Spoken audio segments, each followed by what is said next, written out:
आज मैं आपको राधा और कृष्ण के बारे में बताने जा रही हूँ। आखिर क्यों नहीं हुआ था राधा कृष्ण का विवाह।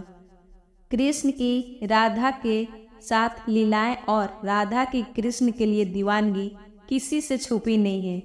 आज भी उनके अमर प्रेम उदाहरण लोग देते हैं। भले ही ये एक दूसरे के कभी हो नहीं सके, लेकिन फिर भी इनका नाम साथ में लिया जाता है। आखिर इसकी क्या वजह थी जिसके चलते राधा कृष्ण की प्रेम कहानी अधूरी रह गई? ये किसी को नहीं पता। गर्ग संहिता और पुराणों में इसकी वजह बताई गई है। चलिए जानते हैं कि आखिर क्यों नहीं हो सकी राधा कृष्ण की शादी। गर्ग संहिता के मुताबिक कृष्ण जब बचपन में नंद बाबा की गोद में खेल रहे थे, तभी उन्हें एक अद्भुत शक्ति का आभास हुआ, जो कोई नहीं बल्कि राधा थी। वह तुरंत ही बाल अवस्था को छोड़कर यौना अवस्था में आ गए। ऐसा माना जाता है इसी समय ब्रह्मा जी ने राधा और कृष्ण का विवाह कराया था।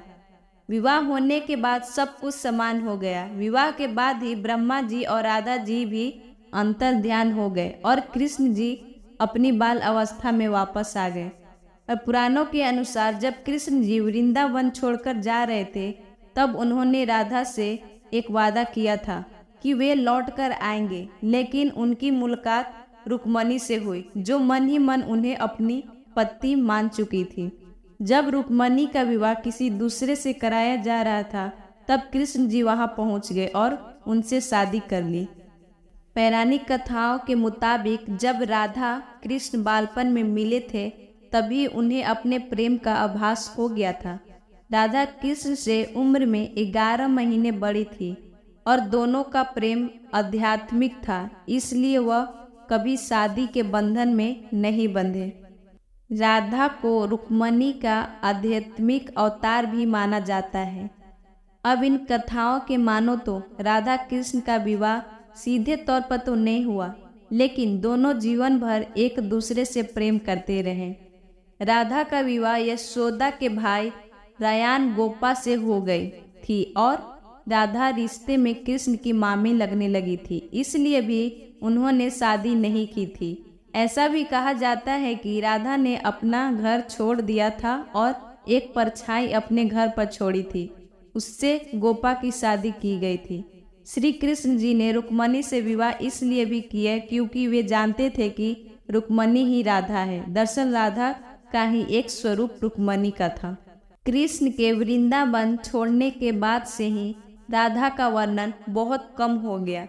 राधा और कृष्ण जब आखिरी बार मिले थे, तो राधा ने कृष्ण से कहा था कि भले ही वो उनसे दूर जा रहे हैं, लेकिन मन से कृष्ण हमेशा उनके साथ ही रहेंगे। इसके बाद कृष्ण मथुरा गए और कंस और बाकी राक्षसों को मारने का अपना काम पूरा किए। इसके बाद प्रजा की रक्षा के लिए कृष्ण द्वारका चले गए और द्वारकाधीश के नाम से लोकप्रिय हुए। जब कृष्ण वृंदावन से निकल गए, तब राधा की जिंदगी ने अलग ही मोड़ ले लिया। राधा की शादी एक यादव से हो गई। राधा ने अपने जीवन की सारी रस्में निभाई और बूढ़ी हुई, लेकिन उसका मन तभी भी कृष्ण के लिए समर्पित था। राधा ने पत्नी के तौर पर अपने सारे कर्तव्य पूरे किए। दूसरी तरफ श्री कृष्ण ने भी अपने कर्तव्य निभाए। दोस्तों, हमारे द्वारा दी गई जानकारी अगर आपको अच्छी लगी हो तो कृपया कर मेरे चैनल को लाइक, सब्सक्राइब करें और कमेंट कर मेरा हौसला बढ़ाएं। धन्यवाद।